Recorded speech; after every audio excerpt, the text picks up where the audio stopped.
Bismillahirrahmanirrahim. Assalamualaikum warahmatullahi wabarakatuh.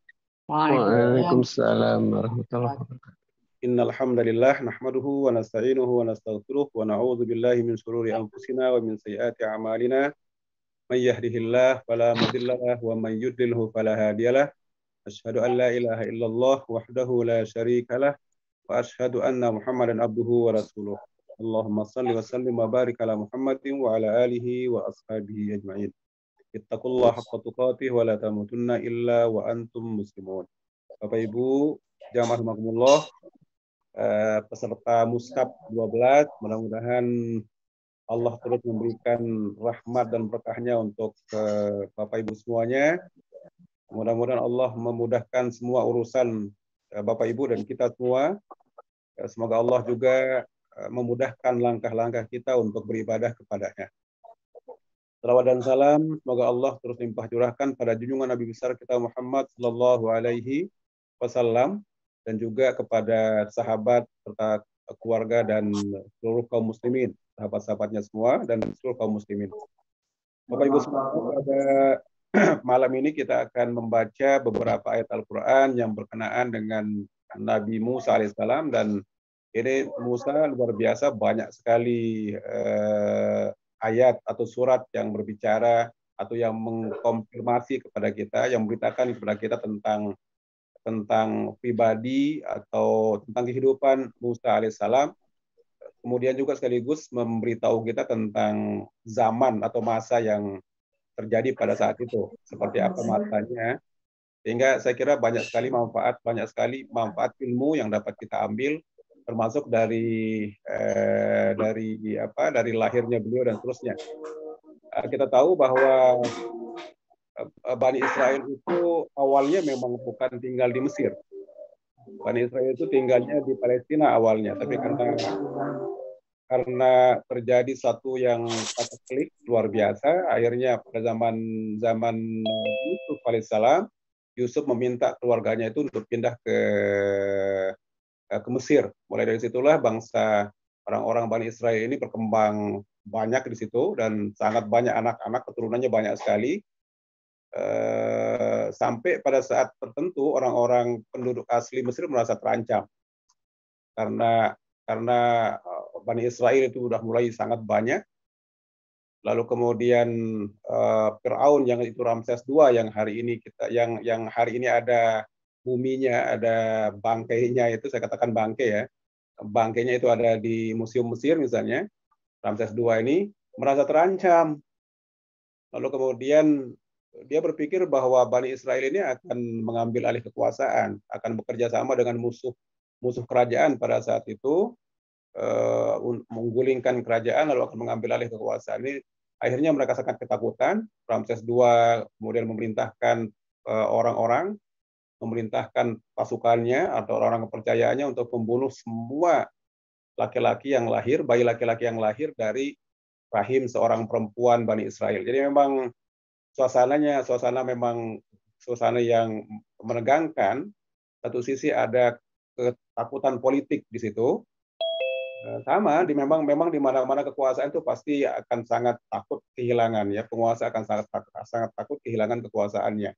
Dia akan melakukan apa saja demi mempertahankan kekuasaannya. Termasuk juga Ramses II yang padahal kalau kita lihat dari sejarahnya, Ramses II atau Firaun secara pada umumnya adalah raja-raja yang sangat kaya raya, berkuasa, kuat dan sebagainya. Tetapi ketakutan akan hilangnya kekuasaan itu tetap ada pada semua orang yang berkuasa, dimanapun tempatnya, selalu begitu.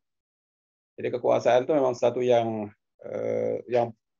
harus dipertahankan dengan apapun caranya, sampai melakukan sebuah tindakan yang sangat antisosial, membunuh semua bayi laki-laki yang lahir dari rahim Bani Israel, dan membiarkan hidup perempuan-perempuannya.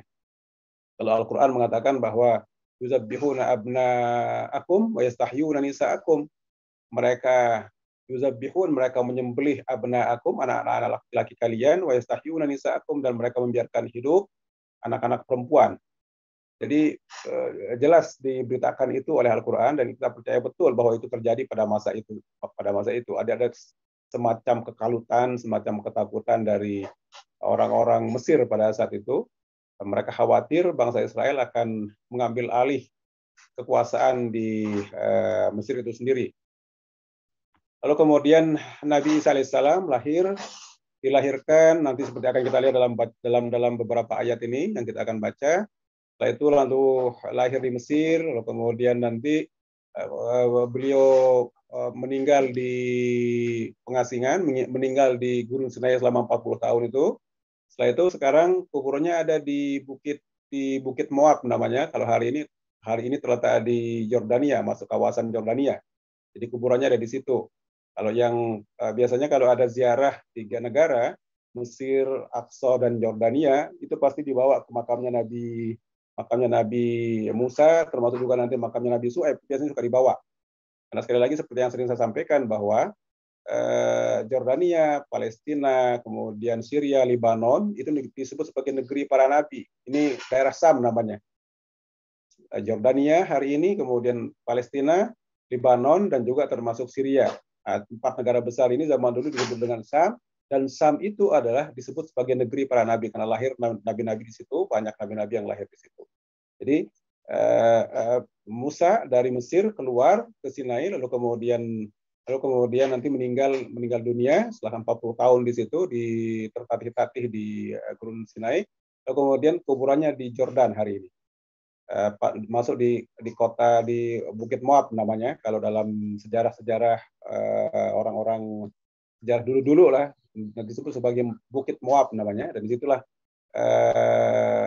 makamnya Nabi Musa alaihissalam.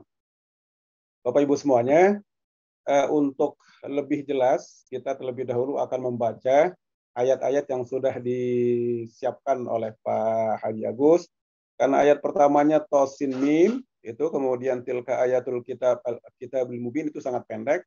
Jadi boleh mungkin 1, 2, dan beberapa ayat ketiga mungkin ya. 1, 2, dan 3 aja untuk pertama dibaca. Silahkan dulu, saya kembalikan ke Pak Haji Agus.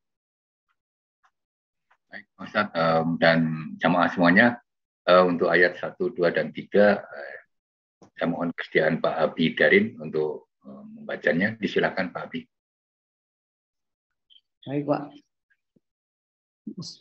A'udzu billahi minasyaitonir rajim.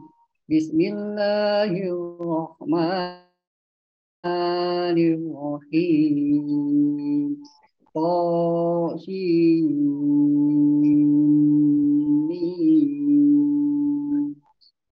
Tilka ayatul kitabil mubin. Natlu alaika min naba'i Musa wa fir'auna bil haqqi liqaumin yu'minun.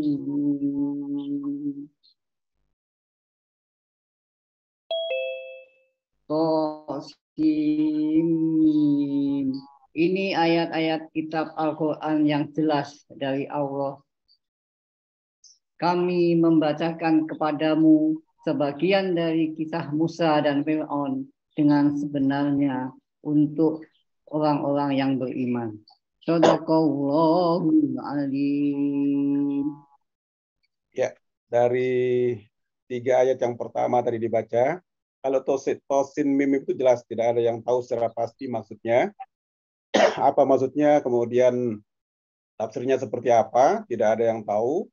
Karena ini ayat-ayat yang khusus memang, yang huruf-huruf khusus dijadikan sebagai pembuka surat Al-Quran, dan itu sering kita ketemukan. Disebut dengan, ini bagian dari ayat-ayat mutasyabihat, ayat-ayat yang tidak jelas maknanya, hanya Allah yang tahu secara pasti apa maksud dari ayat-ayat tersebut. Kemudian bagian ayat yang kedua mengatakan, tilka ayatul kitabil mubin. Inilah ayatul kitab. Ayat-ayat Al-Kitab. Itu Al-Quran ya. Al-Mubin yang nyata. Inilah ayat-ayat Al-Quran yang nyata. Jadi memang salah satu dari mukjizat Al-Quran itu yang diturunkan kepada Nabi Muhammad itu adalah menjelaskan tentang peristiwa-peristiwa masa lalu yang Nabi sendiri nggak pernah tahu, tidak pernah tahu, tidak ada di tempat itu, tidak pernah mengalaminya, tidak pernah juga membaca. Tapi Al-Quran dengan detail, dengan teliti bercerita kasus tentang Musa seperti ini, misalnya atau kasus-kasus yang lain. Allah memberitakan itulah. Sekaligus ini memperkuat keyakinan kita bahwa Al-Quran itu memang benar-benar wahyu Allah, wahyu yang Allah turunkan, wahyu yang datang langsung dari Allah SWT, yang datang dari Allah melalui perantaraan Jibril alaihissalam diberikan kepada Nabi Muhammad SAW. Pastilah ayat Al-Quran itu datang atau firman dari yang maha tahu. Seperti yang disepakati oleh para ulama, ya Nabi Muhammad tidak membaca sejarah-sejarah, tidak membaca kitab-kitab sebelumnya. Beliau lahir di tengah-tengah masyarakat yang buta huruf, tidak begitu mengenal baca tulis. Bahkan orang-orang Arab jelas mengakui kalau kami ini memang bukan, kami ini orang-orang ummi, kami ini orang-orang yang tidak mengenal baca tulis, tidak mengenal Alkitab. Sementara orang-orang Yahudi dan Nasrani, Yahudi yang ada di Madinah, Nasrani yang ada di luar, itu mereka sebut sebagai ahlul kitab, disebut sebagai orang yang punya Alkitab. Allah turunkan Alkitab, pandai baca tulis. Mereka sebut orang-orang Quraisy atau orang-orang Arab Mekah pada masa itu menyebut orang-orang Yahudi, orang Nasrani itu sebagai orang-orang yang sudah bisa baca tulis, pandai baca tulis. Karena mereka diturunkan, karena mereka memiliki Alkitab yang mereka harus baca, harus jaga gitu, kira-kira seperti itu. Sementara kalau mereka sendiri nggak punya, makanya mereka menyebut dirinya mereka dengan nahnu ummi. Kami ini orang-orang ummi, orang-orang nggak punya Alkitab, nggak punya buku panduan, nggak punya guide. Jadi kami termasuk orang ummi. Jelas orang-orang musyrik sendiri mengatakan mereka adalah orang-orang ummi, termasuk juga Nabi Muhammad. Ya ummi, nggak mengerti, tidak pernah tahu itu bagaimana isi Taurat, nggak pernah tahu bagaimana isi Injil dan sebagainya. Apalagi misalnya sejarah-sejarah masa lalu, atau dia akan misalnya Nabi Muhammad pernah membaca sejarah itu, sejarah-sejarah terdahulu dari filosof-filosof Yunani misalnya. Enggak, belum ada hubungan antara Yunani dengan Arab Saudi pada masa itu. Dan kita tahu hubungan antara Yunani dengan Arab Saudi nanti setelah Nabi wafat sekian abad-abad kedua, mulai dari zaman Muawiyah tuh, Umayyah, baru kemudian ada kontak dengan Yunani, terlebih lagi pada awal-awal Abbasiyah. Kemudian terjadi penerjemahan buku-buku filsafat Yunani ke dalam bahasa Arab. Zaman Nabi belum ada. Tidak ada kontak dengan mereka.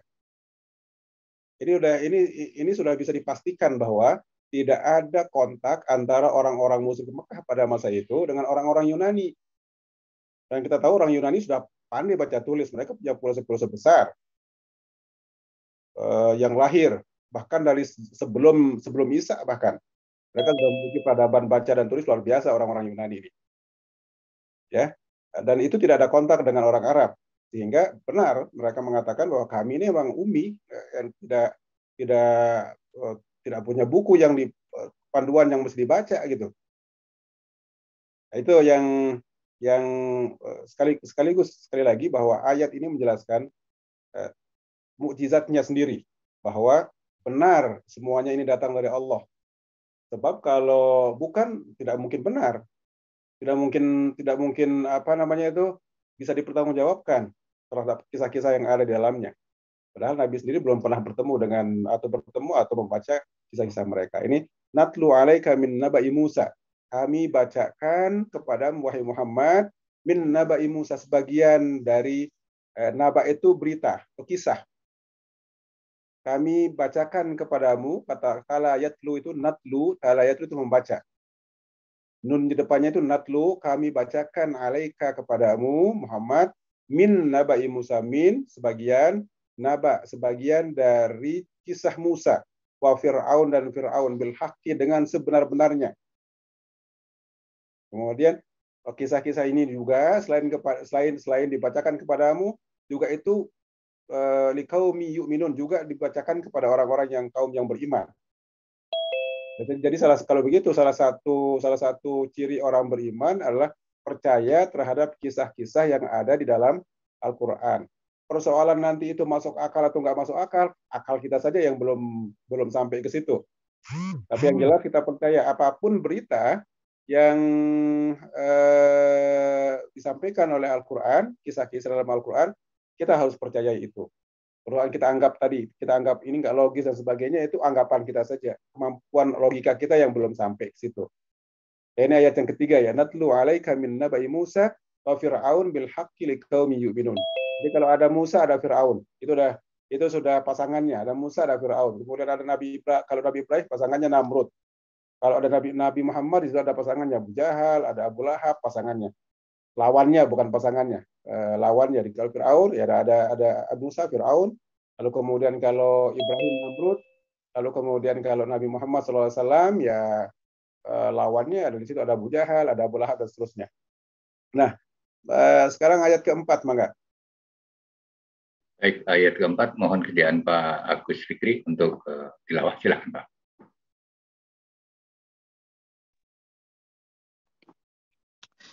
A'udzu billahi minasyaitonir rajim. Inna fir'auna 'ala fil ardi wa ja'ala ahlaha syi'an yastad'ifu ta'ifatan minhum yudabbihu abna'ahum wa yastahyi nisa'ahum innahu kana minal mufsidin. Sungguh Fir'aun telah berbuat sewenang-wenang di bumi dan menjadikan penduduknya berpecah belah. Dia menindas segolongan dari mereka, yaitu Bani Israel. Dia menyembelih anak laki-laki mereka dan membiarkan hidup anak perempuan mereka.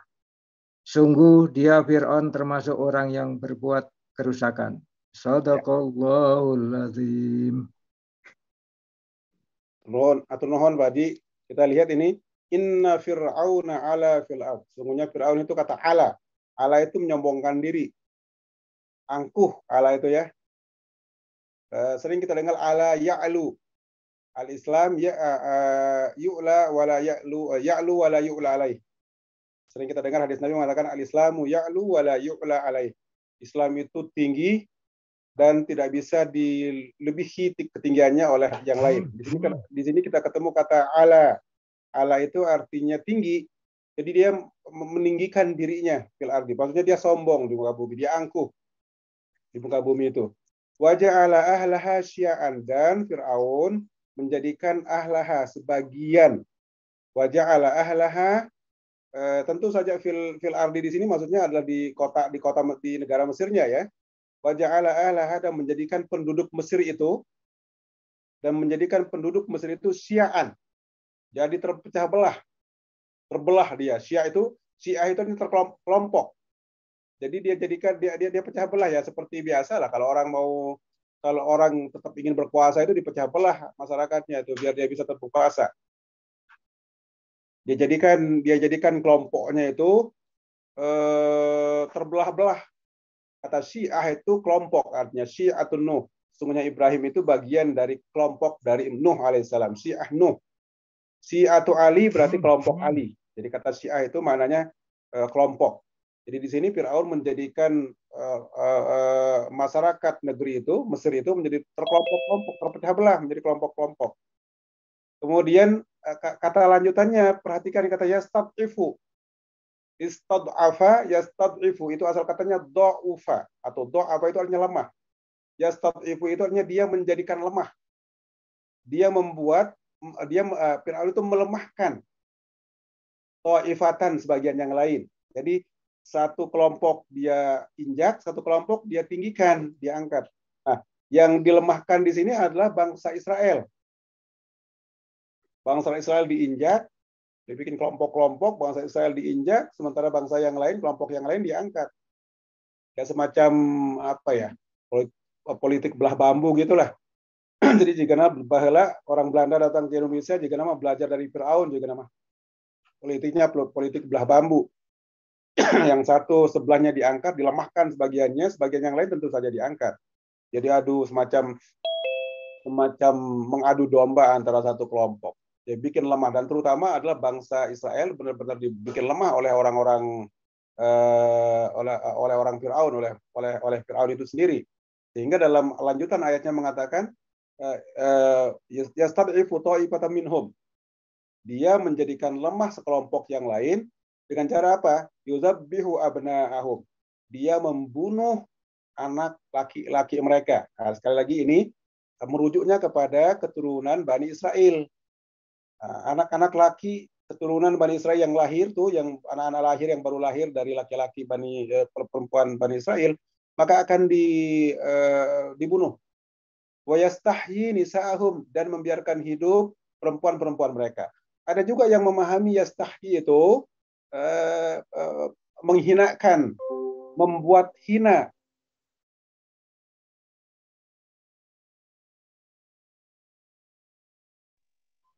Halo? Masih terdengar, Pak? Halo? Ya. Ya. Itu kata yastahyi itu artinya menghidup, membiarkan hidup orang atau perempuan-perempuan Bani Israel. Tapi ada sebagian juga ulama mengatakan kata yastahyi itu, karena asal katanya memang kata haya itu artinya malu. Membikin malu perempuan-perempuan mereka. Artinya orang-orang Fir'aun itu menghinakan, membuat hina perempuan-perempuan Bani Israel. Ada yang kemudian bagaimana cara mereka menghinakan perempuan-perempuan Bani Israel? Mereka jadikan gundik-gundik. Ada yang bilang mereka diperkosa, mereka dijadikan pelacur dan sebagainya lah. Begitulah cara orang-orang Fir'aun pada saat itu menghinakan kaum Bani Israel. Jadi yang laki-lakinya dibunuh, sementara perempuannya dibiarkan hidup lalu kemudian dihinakan.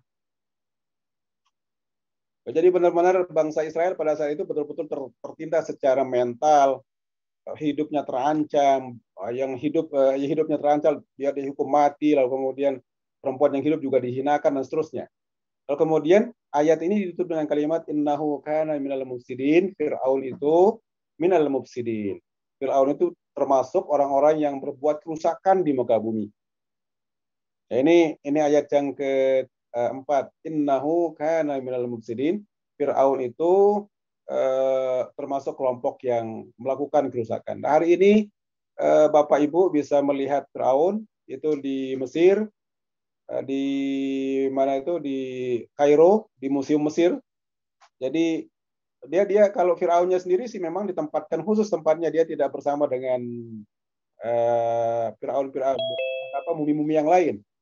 Firaun dan istrinya termasuk keluarganya yang lain itu di ruangan khusus, dikhususkan tempatnya, sementara yang lain itu di tempat umum di luar bersama dengan peninggalan-peninggalan yang lain. Tapi kalau yang Firaunnya sendiri ada di tempat khusus. Itu tidak boleh dipoto, tidak boleh dipoto oleh pengunjung. Pengunjung hanya bisa lihat-lihat saja. Ini yang Firaun ya. Dan Firaun ini adalah Ramses II. Ramses II, karena Firaun itu sama dengan gelar lah Firaun mah.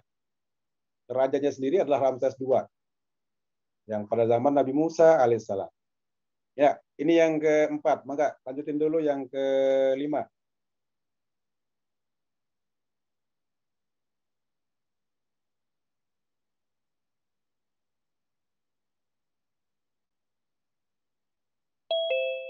Enggak.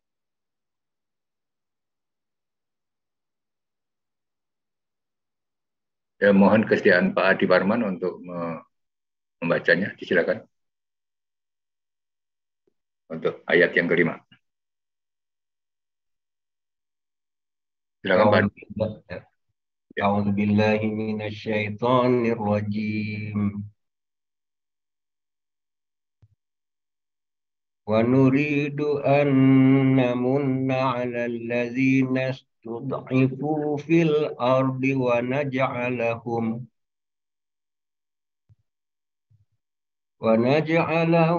a'immatan wa naj'alahumul warithin. Dan kami hendak memberi karunia kepada orang-orang yang tertindas di bumi Mesir itu, dan hendak menjadikan mereka pemimpin dan menjadikan mereka orang-orang yang mewarisi bumi. Shadaqallahul azim. Atur nuhun Pak Haji. Nah, ini janji Allah Subhanahu wa taala. Janji Allah atau keinginan Allah itu akan menjadikan orang-orang yang tertindas di muka bumi itu menjadi pemimpin di bumi dan akan mewarisi kepemimpinan itu. Jadi jelas dan ini bisa terbukti. Kita lihat sejarahnya memang Bani Israel kemudian menguasai, lalu kemudian kita lihat dia juga dulu ketika setelah Nabi Muhammad ditindas betul sama orang musyrik Mekah, lalu sekian tahun kemudian menjadi pemimpin bagi mereka semuanya. Ini benar janji Allah itu, wa nuridu an namunna 'alal ladzina stud'ifu. Dan kami ingin memberikan, manna yamunnu itu artinya memberikan, dan kami ingin memberikan 'alal ladzina stud'ifu terhadap orang-orang yang dilemahkan. Ustud'ifu itu dilemahkan. Jadi kata istid'af itu memang asal katanya do'ufa itu lemah. Jadi harus dibedakan antara du'afa, du'afaun dengan mustad'afin. Kalau do'ifun satu yang lemah, do'ifani dua yang lemah, du'afa itu orang-orang yang lemah. Mustad'afun satu orang yang dilemahkan, mustad'afani dua orang yang dilemahkan, mustad'afun banyak orang yang dilemahkan. Jadi antara kaum du'afa dengan kaum mustad'afun beda. Kalau kaum du'afa itu mereka yang memang mereka lemah secara mental, dia lemah, budaya mungkin lemah karena tadi mungkin dia secara budaya dia malas bekerja, secara budaya dia malas menuntut ilmu, secara budaya memang dia malas menjaga kesehatannya sehingga jadi sakit-sakitan. Itu memang du'afa namanya. Secara mental, secara budaya memang mereka sudah lemah. Kalau mustad'afun itu dilemahkan oleh orang. Jadi ada pihak ketiga atau pihak lain yang menyebabkan dia lemah. Orang bisa saja dari sisi budaya dia kuat. Dia pembelajar, dia pinter, dia cerdas, dia pekerja keras, tapi susah untuk mendapatkan akses pendidikan, akses ekonomi, macam-macam susahnya, dia lemah secara ekonomi, lemah juga secara pendidikan, karena memang sistem yang tidak mendukung, sistem malah dibuat oleh orang lain untuk melemahkan orang-orang tertentu. Nah, kaum-kaum yang dilemahkan itu namanya mustad'afun namanya, atau mustad'afin. Jadi mungkin juga di negara-negara kita saat ini, di negara Indonesia atau di negara luar, misalnya di Timur Tengah atau di kita ini di Asia, atau bahkan mungkin di Eropa, di Amerika, banyak bukan hanya orang du'afa yang banyak, tapi orang mustad'afin juga lemah. Orang yang secara kultural dia lemah, secara budaya memang lemah, tapi orang yang dilemahkan juga banyak. Ya, banyak yang punya pendidikan bagus dan sebagainya, tapi nggak punya akses untuk bekerja. Atau misalnya orang itu rajin bekerja, tapi nggak kaya-kaya, kayak sistemnya misalnya yang tidak memihak. Itu kelompok-kelompok ini disebut dengan mustad'afun. Nah, di sini ayatnya mengatakan ustud'ifu, yang dilemahkan. Jadi dan kami ingin memberikan kepada orang-orang yang dilemahkan itu fil ardi, di muka bumi, naj'aluhum a'immah, kami jadikan mereka kelak a'immah. Kata a'immah itu bentuk jamak dari kata imam. Jadi a'immah itu bentuk jamak dari kata imamun, imamani, a'immah. Makanya kalau 4 imam itu disebut dengan al-a'immah al-arba'ah. Al-a'immatul arba'ah. Imam 4. Itu maksudnya Abu Hanifah, lalu kemudian Malik, Syafi'i, Ahmad bin Hambal. Disebut dengan al-a'immah al-arba'ah, imam yang 4. Jadi kata a'immah itu adalah bentuk plural dari kata imamun, imamani, a'immatun. Nah, imamun, imamani, a'immah. Jadi Allah berkehendak ingin menjadikan pemimpin orang-orang yang dilemahkan di muka bumi itu akan Allah jadikan sebagai pemimpin bumi ini yang akan mewariskan kekuasaan di muka bumi ini. Dan itu sekali lagi terbukti orang-orang Bani Israel kemudian memimpin sekian lama itu di daerah Yerusalem, Palestina dan seterusnya. Lalu kemudian ya Sam lah pada umumnya zaman dulu. Lalu kemudian kita juga melihat, mengetahui bagaimana Nabi Muhammad SAW menjadi pemimpin orang-orang orang-orang atau bangsa Arab pada saat itu, padahal dulu Nabi Muhammad dan para sahabat dilemahkan betul oleh sistem yang ada. Padahal Abu Bakar kita tahu orang kaya, tapi dilemahkan oleh sistem. Sama juga itu siapa dilemahkan juga itu seperti sahabat yang lain. Abdurrahman bin Auf misalnya dilemahkan betul di kota Mekah, nggak boleh dikasih usaha dan sebagainya. Utsman bin Affan juga punya kekayaan sama seperti Abu Bakar, tapi dilemahkan, dia tidak diberikan kekuasaan apapun. Ini namanya orang-orang ini yang seperti begini kelak akan dijadikan pemimpin bagi bumi, memimpin atau menguasai orang-orang. Nah, jadi ini saya lihat ayat ini memang benar-benar terbukti dalam kehidupan kita, dalam sejarah bangsa Israel maupun sejarahnya Nabi Muhammad SAW. Ya, nuhun, mangga lanjut dulu. Baik, ayat yang ke-6, mohon kesediaan Ibu Aat untuk membacanya, silakan.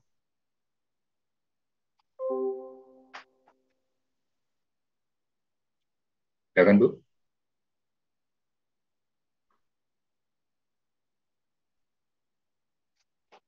Ayat yang ke-6. A'udzu billahi minasyaitonir rajim. Wa numakkina lahum fil ardi wa nuriya fir'auna wa hamana wa junudahuma minhum ma kanu yahzarun. Dan kami teguhkan kedudukan mereka di bumi, dan kami perlihatkan kepada Fir'aun dan Haman beserta tentaranya apa yang selalu mereka takutkan dari mereka. Shadaqallahul adzim. Atur nuhun, Bu Haji nuhun pisan. Ya, sama-sama. Wa numakkin lahum, kami teguhkan mereka, kami tempatkan mereka di muka bumi. Jadi Allah memang teguhkan kakinya di muka bumi. Maksudnya ya diberikan kekuatan. Allah memberikan kekuatan kepada Bani Israel. Lalu kemudian di sisi yang lain Allah memperlihatkan kepada Fir'aun dan kepada Haman. Ada dua yang disebut di sini, Fir'aun dan Haman. Dan sudah sering kali saya sampaikan, Fir'aun dan Haman itu memang tidak bisa dipisahkan. Ada Fir'aun, ada Haman. Jadi Fir'aun itu rajanya, kalau Haman itu ya jenderalnya. Jadi tentaranya lah, ya komandannya. Lalu kemudian disebutkan wajunuduhuma, dan tentara keduanya, tentaranya Fir'aun dan tentaranya Haman. Jadi ada Fir'aun, ada Haman, dan tentara keduanya. Memang mereka tetap bekerja sama ini yang tiga elemen ini. Fir'aun, Haman, kemudian para tentara. Di mana-mana memang kalau sudah makanya syukur tuh ada TNI tidak boleh terlibat politik praktis. Ya, memang kita harus belajar dari kasusnya Fir'aun ini yang terus dibantu oleh tentaranya, oleh Haman dan juga pasukan yang lain dalam rangka menindas bangsa Israel. Jadi kalau sudah tentara itu memihak kepada penguasa, repot itu. Repot. Itu juga yang terjadi di Myanmar, misalnya terjadi di daerah mana yang kita sebut sebagai junta militer, itu memang berbahaya. Karena dia punya senjata, dia punya kekuatan, dia punya segalanya itu tentara mah. Jadi kalau dua ini sudah saling dukung-mendukung dalam persoalan yang buruk, repot. Ya, ini wajunuduhuma ya, dan junuduhuma. Kemudian makanu yahzan, Allah akan perlihatkan kepada mereka, kepada Fir'aun, Haman dan tentaranya apa yang selama ini mereka takutkan dari Bani Israel itu. Benar-benar diperlihatkan betul, ditantang betul. Nah, ayat 1 sampai ayat 6 ini masih semacam pendahuluan tentang sejarahnya Bani Israel. Baru ayat yang ke-7 kita lihat tentang mulai bagaimana lahirnya Nabi Musa alaihissalam. Ayat ke-7 mulainya. Mangga. Baik, saya minta kesediaan Pak Ali ini Gilang. Monitor, Pak. Main dulu Mas. Ya. Baru gabung yang lain belum. Oh baik. Pak Masih. Sidik, silakan Pak Sidik.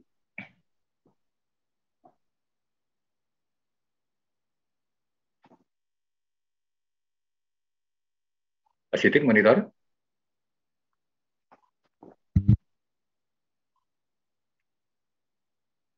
Ya, Pak Erik. Silakan untuk baca ayat yang ke-7. A'udzu billahi minasyaitonir rajim.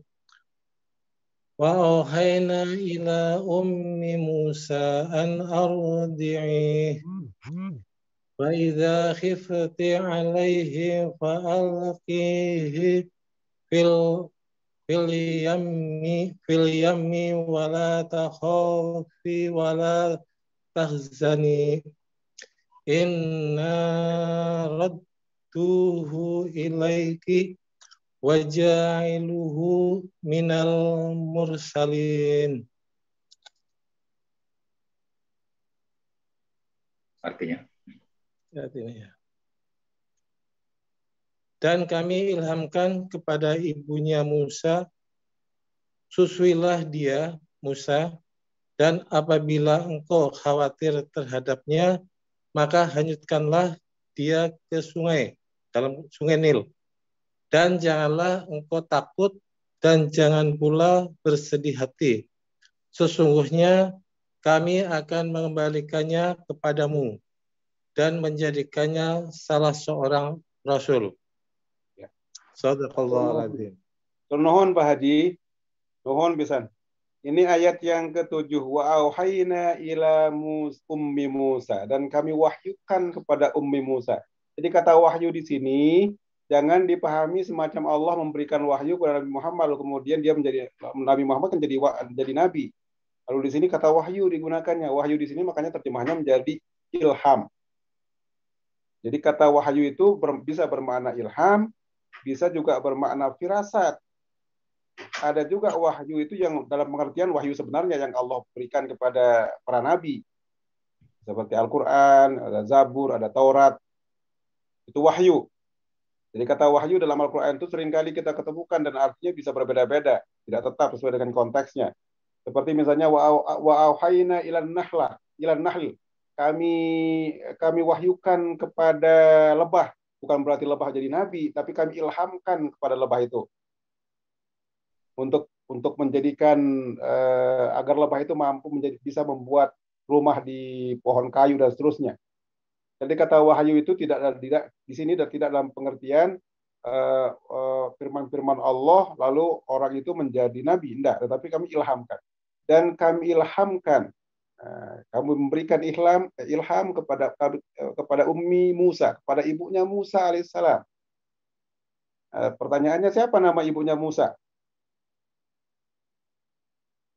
Ada yang pernah dengar nama ibunya Musa nggak? Ibu Musa. Ibunya Musa itu orang, karena ya tentu saja ibu dan bapaknya orang Bani Israel memang. Jadi sebelum beliau lahir di situ di Bani Israel juga ada laki-laki yang luar biasa, termasuk nanti pengikut setia Nabi Musa, namanya Joshua. Joshua itu memang salah satu pengikut dari Nabi Musa alaihissalam, sangat patuh kepada Musa alaihissalam. Ya, nama ibunya Nabi Musa itu namanya Yochebed, namanya orang Israel memang. Ayahnya namanya Amram, kalau dalam bahasa Arab namanya Imran. Amram, bukan Ali Imran yang dalam surat Ali Imran, bukan. Kalau Ali Imran itu jauh setelah Nabi Musa, itu kan keluarga besarnya Imran, yang di situ ada Zakaria, ada Yahya, ada Maryam, ada Isa. Ini kalau ini Amram atau Imran dalam bahasa Arab, ini yang ayahnya Musa, istrinya namanya Yochebed. Yochebed ini kemudian melahirkan Musa alaihissalam. Nah, Musa nanti pada ayat berikutnya kita akan ketemu ada kakaknya Musa yang perempuan, namanya Miriam. Nah, kalau orang Arab menyebut Maryam. Kalau orang Yahudi, orang Bani Israel atau bahasa Ibrani menyebutnya Miriam. Itu kakaknya Nabi Musa alaihissalam, kakak perempuannya yang ngikutin peti yang dihanyutkan oleh ibunya, yang berisi Musa alaihissalam. Jadi ibunya Musa itu namanya Yochebed memang ya keluarga memang keluarga saleh, keluarga taat memang, termasuk ayahnya juga sama, orang Bani Israel yang taat kepada Allah. Ibunya juga taat kepada Allah, keluarga yang patuh pada Allah Subhanahu wa taala. Jadi keluarga Nabi itu memang keluarga yang saleh. Nah, namanya sekali lagi namanya Yochebed, lalu ayahnya namanya Imran atau Amram dalam bahasa Ibrani. Ummi Musa itu. Kemudian apa perintah Allah yang an arbihi? Jangan khawatir gitu, kira-kira kamu tetap susui aja dia. Jadi Allah mewahyukan kepada ibunya Musa tadi, Yochebed tadi itu, tetap saja kamu susui dia. Kamu jaga dia. Tetapi kemudian ayat berikutnya mengatakan faidza khifti, kalau kamu khawatir, kalau ada kekhawatiran dalam hati kamu, kalau merasa takut bahwa anakmu akan dirampas, kemudian akan dibunuh oleh Firaun, ya sudah, katanya alqihi fil yammi. Artinya hanyutkan dia. Sebetulnya katanya di sini menggunakan alqayulqi. Alqayulqi itu artinya melempar. Tentu saja nggak mungkin dilempar. Maksudnya adalah hanyutkan dia. Kamu simpan, hanyutkan dia fil yammi, di sungai Nil. Yamun itu sungai. Tentu saja karena di Mesir itu adanya ya sungai Nil. Yamun itu sungai. Atau kata yang lain itu yang sering kita ketemukan dalam Al-Quran itu nahrun, yang jamannya anhar. Sungai-sungai anhar. Nah, di sini kita ketemu kata fil yammi. Alqihi fil yammi. Fa idza khifti alaihi falqihi fil yammi. Kalau kamu takut, khawatir, ya kamu lemparkan saja, kamu hanyutkan putramu itu Musa fil yammi, di sungai, yaitu sungai Nil tentu. Dan ini hari ini sungai Nil itu menjadi salah satu destinasi wisata kalau kita pergi ke Mesir, dan tampaknya memang ya namanya juga bangsa-bangsa tempat-tempat wisata ya, apa yang kita lihat. Jadi kita juga tidak bisa membayangkan kalau Mesir kemudian Turki sebagai destinasi wisata aman-aman saja dari sesuatu yang buruk misalnya. Enggak lah, di mana-mana yang namanya tempat wisata ya pasti banyak hal-hal yang tidak sesuai dengan syariat. Itu juga terjadi di Sungai Nil hari ini, tempatnya Nabi Musa dihanyutkan dulu. Kemudian Allah juga berfirman kepada ibunya Musa itu, berfirman, mengilhamkan, bilang kepada ibunya Musa, wala takhafi, janganlah kamu takut. Jangan takut, wala takhafi, wala takhzani. Jangan takut, jangan juga bersedih hati. Siapapun tentu saja secara naluriah seorang ibu akan sangat khawatir, sangat takut untuk melepas anaknya begitu saja, dihanyutkan begitu saja anaknya. Gimana nanti, siapa yang bakal menemukannya, lalu kemudian bagaimana dia menyusu dan sebagainya, semua kekhawatiran pasti. Secara naluri memang pasti seorang ibu itu akan sangat khawatir, sangat takut, akan membiarkan begitu saja anaknya. Ini yang terjadi pada ibunya Nabi Musa AS, dan Allah mengatakan jangan takut dan jangan khawatir. Ini jangan bersedih hati. Kemudian kami katanya kelak akan mengembalikan kepadamu. Inna radduhu. Kami akan mengembalikannya kelak kepada kamu. Dan ini sekali lagi ini janji Allah Subhanahu wa taala kepada ibunya Musa alaihissalam. Dan pasti terjadi. Dalam sejarah kita sudah kenal itu bagaimana kemudian ibunya Musa alaihissalam hanya dia satu-satunya perempuan yang mau disusui, yang mau Nabi Musa mau menyusu kepadanya. Para perempuan-perempuan yang lain nggak mau. Allah sengaja memang menahan atau membuat Musa itu tidak mau menyusu terhadap perempuan-perempuan yang lain. Dia hanya bisa menyusu kepada ibunya saja. Luar biasanya itu. Itulah mukjizat, itulah kemahakuasaan Allah yang diberikan kepada keluarga besar Nabi Musa alaihissalam, kepada ayahnya, kepada ibunya, dia sendiri dan kakaknya Miriam. Luar biasa. Sungguhnya kami akan mengembalikannya kepadamu, wajah iluhu minal mursalin, dan saya akan menjadikan Musa itu sebagian dari utusan-utusanku, rasul-rasulku. Janjinya luar biasa, janji yang kaitannya kepada Musa, kemudian janji yang kaitannya kepada kepada ibunya atau keluarganya Musa alaihissalam. Luar biasa ini, dan itu terbukti sekali lagi. Oleh karena itulah maka Al-Quran ini sekaligus atau ayat ini sekaligus menegaskan kepada kita bahwa Al-Quran adalah benar-benar datang dari Allah Subhanahu Wa Taala, karena semuanya benar. Kejadiannya dalam sejarah iya seperti begitu. Ya, ini ayat ke-7. Mangga, kita sudah tahu tadi ada ayahnya Musa itu namanya Amram atau Imran, ibunya namanya Yochebed, lalu kemudian kakaknya namanya Miriam. Ini juga semuanya bagian dari sejarah perjalanan bangsa Israel itu sendiri. Kita lanjutkan ayat yang ke-8. Baik, kesediaannya Pak Rahmat untuk membacanya. Silakan Pak Rahmat. أعوذ بالله من الشيطان الرجيم فالتقطه آل فرعون ليكون لهم عدوا وخزنا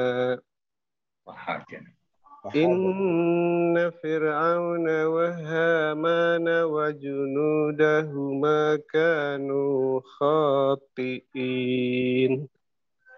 Maka dia dipungut oleh keluarga Firaun agar kelak dia menjadi musuh dan kesedihan bagi mereka.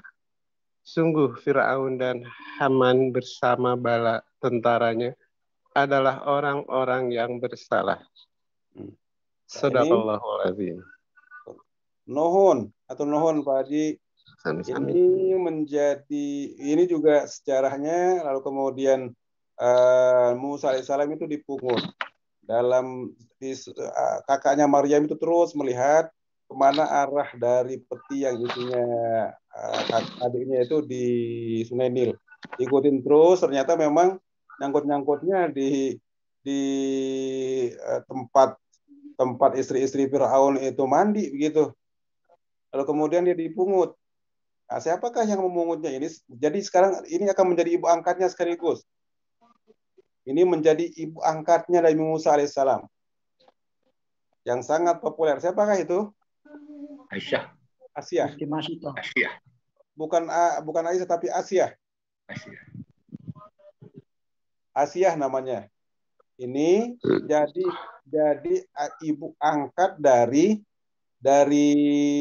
Musa alaihissalam. Dan Nabi mengatakan ada 3 penghulu perempuan surga. Penghulu surga ada 3 perempuan yang jadi penghulu surga. 1 Khadijah, 2 Asia, 3 Fatimah. Jadi ada, kata Nabi itu ada Khadijah, ada Asia, ada Fatimah. Ketiga-tiganya disebut sebagai perempuan-perempuan penghulu surga. Dalam hadis Nabi SAW. Dalam Al-Quran surat At-Tahrim kita ketemu tentang tentang Asia, yaitu wa daraballahu masalan lil ladzina amanu imra'ata fir'aun. Dan kami jadikan perumpamaan bagi orang-orang beriman itu adalah istrinya Fir'aun. Idz qalat rabbi ibni li indaka baitan fil jannah. Ya Allah, bangunkanlah untukku baitan fil jannah, istana atau rumah di surga. Lalu kemudian rabbi ibni li indaka baitan fil jannah wa najjini min fir'aun, selamatkan aku dari Fir'aun wa amalihi, dan semua perbuatannya. Wa najjini minal qaumil zalimin, dan bebaskanlah atau selamatkanlah aku dari orang-orang yang zalim. Itu doanya Asia itu. Rabbi ibni li indaka baitan fil jannah wa najjini min fir'auna wa amalihi wa najjini minal qaumil zalimin. Ini namanya itu surat At-Tahrim ayat ke berapa tuh? Ayat ke sebelum terakhir. Ayat di atas sebelum terakhir, 1 ayat sebelum terakhirnya. Sementara ayat yang terakhirnya At-Tahrim itu bicara tentang Maryam. Ya, Maryam wa Maryam binat Imran allati ahsanat farjaha, dan seterusnya. Ini jadi tampaknya Musa itu dipelihara oleh keluarga besar Fir'aun lah, salah seorang istrinya Fir'aun yang namanya Asia, yang kelak kemudian menjadi ibu angkat dari Musa alaihissalam, namanya Asia. Lalu liyakuna apa itu? Liyakuna lahum aduwan wa haznah. Kelak Nabi Musa itu akan menjadi menjadi musuh. Menjadi musuh lahum bagi mereka, wa hazna, dan juga akan menjadi kesedihan buat mereka. Dan itu memang sekali lagi benar-benar terbukti itu. Inna fir'auna wa haman wa junudahuma kanu khati'in. Sesungguhnya Fir'aun, Haman, dan seluruh bala tentaranya itu orang-orang yang melakukan kesalahan. Jadi ini itu ayat yang terakhirnya. Kita sudah membaca 10 ayat. Mungkin ada yang ditanyakan dulu sebelum kita lanjutkan ke ayat 11 dan seterusnya. Baru 7 Tat. Baru ke berapa? 7. Atau berapa? Ini sekarang mau menjelang ke 9. Maaf, tadi 8. Oh ya, 9 itu sampai ayat 10 dulu kita baru ada. Mungkin ada mau tanyakan, Mangga. Maksudnya sekarang tanya jawab dulu, Tat? Atau mau sekarang boleh atau nanti sampai 10 dulu, 10 ayat dulu aja. Baik. Pak Nur Salim boleh baca ayat ke-9.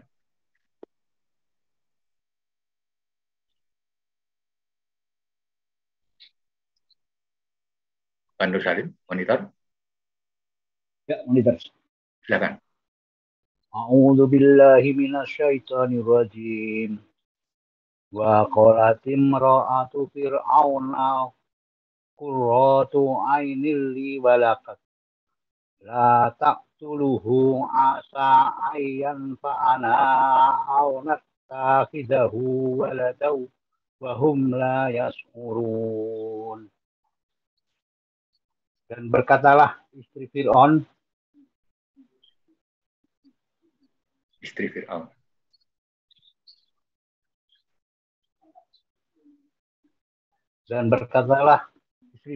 ia adalah penyejuk bagiku dan bagimu. Janganlah kamu membunuhnya. Mudah-mudahan ia bermanfaat kepada kita, atau kita ambil ia menjadi anak yang mereka tidak menyadari. Sadaqallahul azim. Atur nuhun. Ini qalat imra'atu fir'aun qurrata ainin li wa ainil li walak. Ya, dia berharap memang Nabi Musa itu hendak kelak menjadi qurrata ayun, penyejuk hati.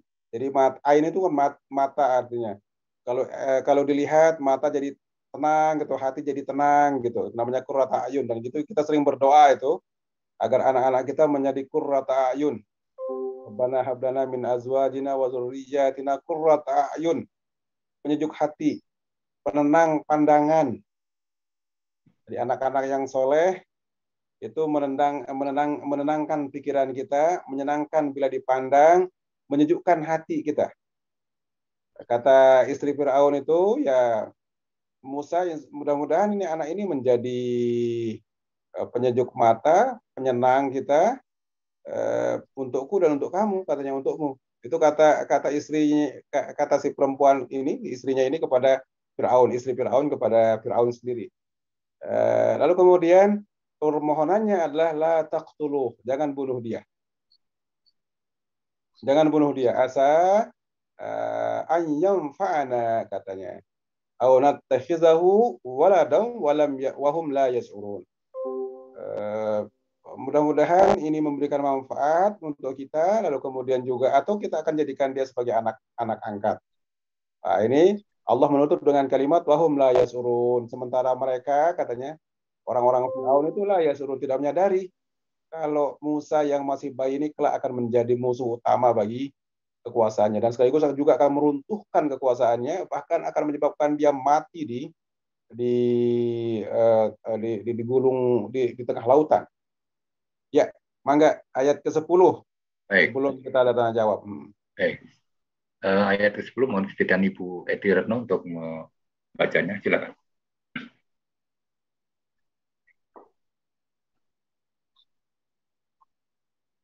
Ibu Edi. Ya, baik. A'udzu billahi minasyaitonir rajim. وأشبح فؤاد أم موسى فارغا إن كادت لتبدي به لولا أن ربطنا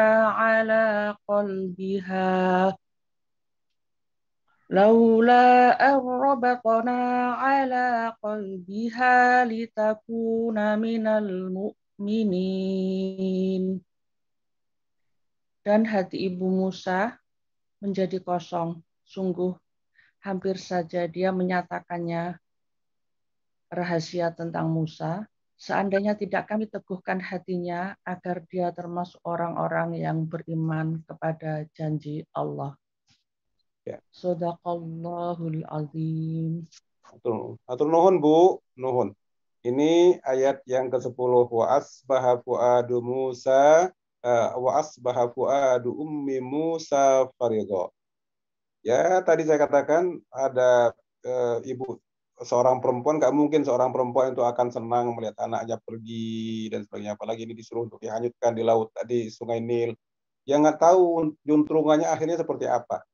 Pastilah itu. Hampir saja kemudian ibunya Musa itu akan menyampaikan itu. Kalau enggak bisa, kalau itu terjadi ya terancam betul nyawanya Musa alaihissalam. Tapi Allah kemudian meneguhkan hatinya, menguatkan hati ibunya Musa untuk tetap menahan rahasia itu, tidak menyebarkan ke siapapun, menjaga rahasia itu, lalu kemudian litakuna minal mu'minin, agar dia, ibunya Musa itu menjadi orang-orang yang beriman. Jelas sekali lagi, tidak ada seorang ibu pun yang senang, bahagia melepas anaknya begitu saja, termasuk ibunya Musa alaihissalam. 10 ayat sudah kita baca. Sebelum kita lanjutkan, saya serahkan dulu kepada Pak Agus, lalu kemudian mungkin ada tanya jawab dulu, Pak enggak? Baik, teman-teman semua, ini sudah 10 ayat kita baca dan sudah kita dengarkan juga. Mohon kesediaan dari teman-teman yang ingin bertanya barangkali. Saya mungkin mengawali dulu Pak Ustadz. Ini kalau orang tua atau ibu Musa itu kan mestinya dia punya tetangga atau saudara begitu sampai tidak ketahuan gitu ya. Itu seperti apa tadi? Menyimpan rahasia itu dari Allah itu memang luar biasa begitu. Tapi apakah tidak diketahui oleh handai taulan atau sanak saudara atau para tetangga? Ada nggak semacam hadis yang menceritakan itu? Ya, dalam tafsir yang saya baca, memang tidak dijelaskan di situ ada tetangga-tetangga yang lain misalnya ya, tetangga-tetangga yang lain yang mengetahui itu,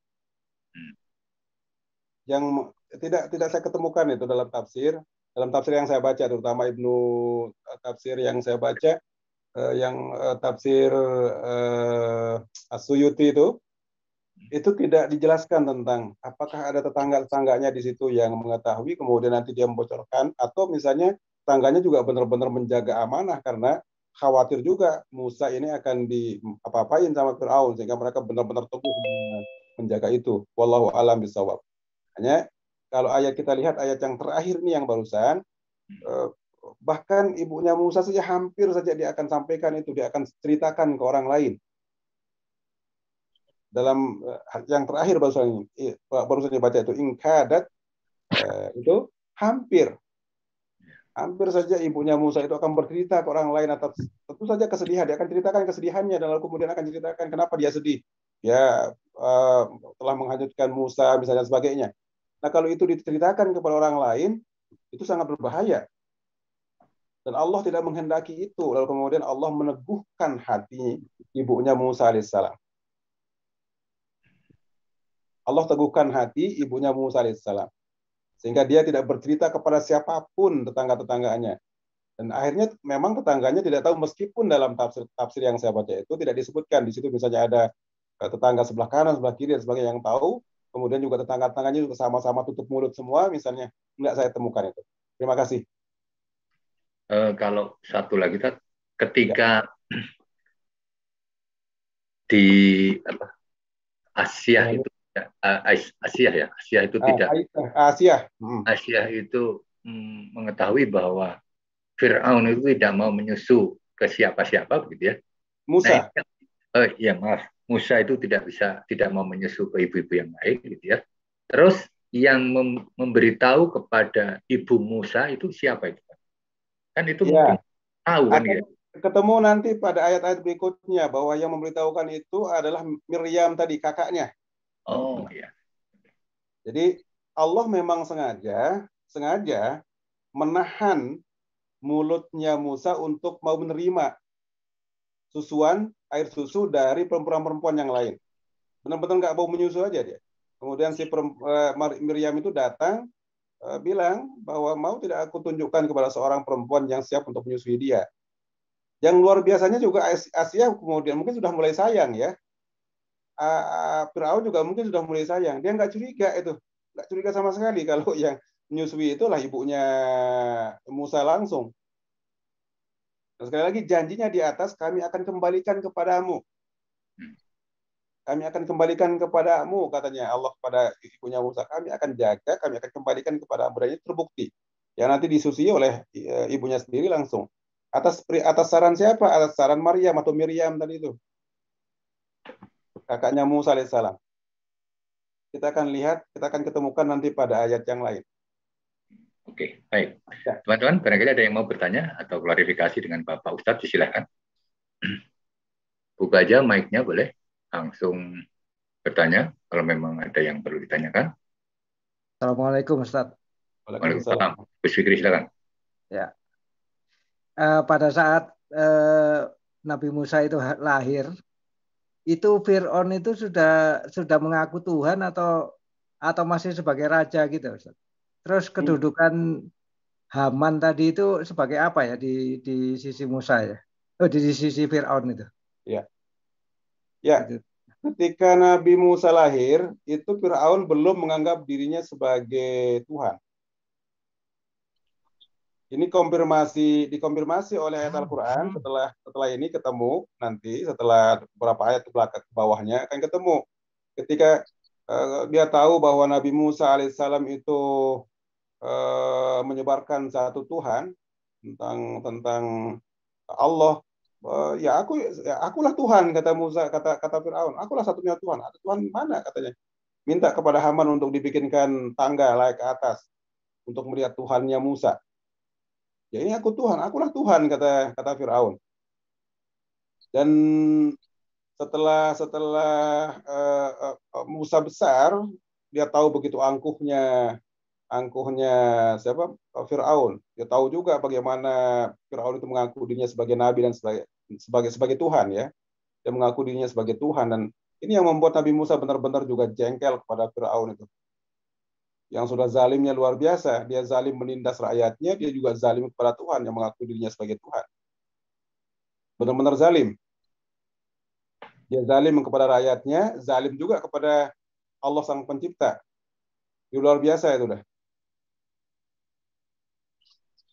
Jadi itu yang pertama. Yang kedua, posisi Haman di mana? Haman itu sebagai tangan kanan kepercayaannya Fir'aun. Kalau kita lihat film-film zaman dulu, raja itu selalu di dekatnya ada seorang kepercayaan yang sekaligus menjadi komandan perang, ya, ahli perang. Kalau kita lihat film-film kolosal zaman-zaman dulu, ya, raja di situ pasti ada seorang jenderal atau komandan yang memang benar-benar jadi penasehat, sekaligus dia memang ahli berperang. Pengawal. Ya, semacam pengawal, penasehat, ya ahli bertempur juga, dia memang jago perang gitu. Itu posisi Haman ya. Mohon. Iya. Masih ada lagi? Boleh disilakan. Oh ya, saya pernah mendengar Pak Ustadz bahwa tadi Pak Ustadz kan menyampaikan buat Kak Agus buat tangga. Sebenarnya bukan tangga. Yang jadi itu adalah piramid kan gitu ya. Iya. Dan piramid itu karena kalau kita melihat kan seperti batu-batu besar yang luar biasa gitu ditata ke atas gitu. Ada satu cerita dari seorang ilmuwan, katanya itu bukan batu tetapi tanah gitu Pak, yang dipadatkan kemudian dibakar di atas itu, sehingga besar-besar sekali, karena pada zaman itu tidak memungkinkan orang mengangkat batu sebesar itu, tetapi dicetak di tempatnya itu, kemudian dibakar, dan jadilah seperti yang sekarang ini, katanya begitu prosesnya. Iya, wallahu a'lam. Bisa jadi itu teori-teori, bisa karena itu teorinya ilmiah, mungkin kalau teorinya ilmiah bisa kita percaya itu. Saya ke Mesir dulu nggak sempat juga, malas datang ke pinggir piramid kemudian pegang batunya itu, aduh jauh panas pisan, jadi saya juga betul aja sudah saking panasnya itu Mesir itu waktu itu. Saya ke situ tahun 2019, kita ke piramida juga, ke Giza gitu juga. Giza daerahnya namanya Giza namanya, bukan Gaza tapi Giza. Kalau Gaza kan Palestina, kalau ini Giza namanya di Mesir itu, memang disitulah piramidnya. Dan saya tidak sempat datang ke pinggirnya lalu kemudian lihat langsung kita pakai batu atau tanah liat yang dipadatkan lalu dipanasin. Saya nggak melihat, tapi memang tampaknya kalau dari jauh kelihatan memang batu aja gitu. Yang dituntun seperti bata begitu.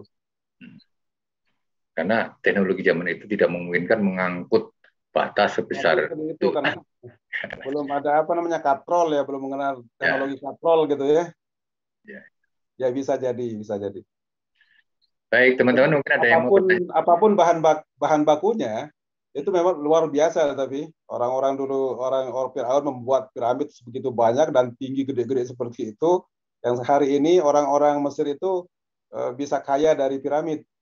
Orang sering berseloroh kalau orang-orang Mesir itu makan dari bangkainya Firaun katanya.